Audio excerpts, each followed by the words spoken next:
নমস্কাৰ।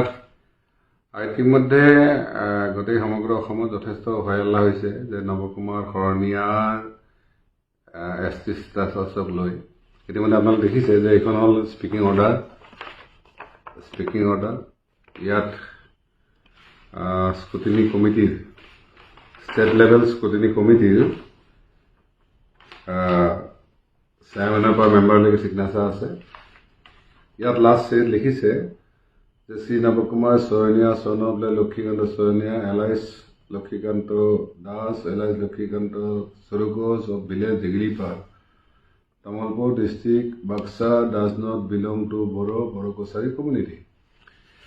স্কুটিনি কমিটিৰ ওচৰত জনকাল গোস্বামীয়ে দিছিলে, তেওঁলোকে 5 বছৰৰ মূৰত এই অৰ্ডাৰটো দিছে। মই যিমান দূৰ এই অৰ্ডাৰটো চাইছোঁ আৰু বিভিন্ন জনৰ কথা পাতিছোঁ, সকলোৱে কৈছে যে এইটো কেৱল পলিটিকেল এটা অৰ্ডাৰ হৈছে।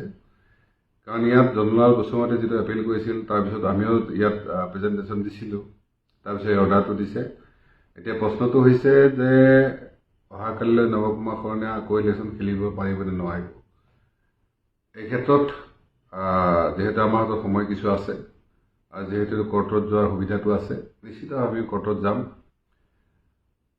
আৰু ইয়াৰ মেইন কাৰণটো আপোনালোকে দেখিছে যে সকলোৱে জানিছে যে নৱকুমাৰ শৰণীয়া কোকৰাঝাৰত ৰোধ কৰিব পৰা ক্ষমতাটো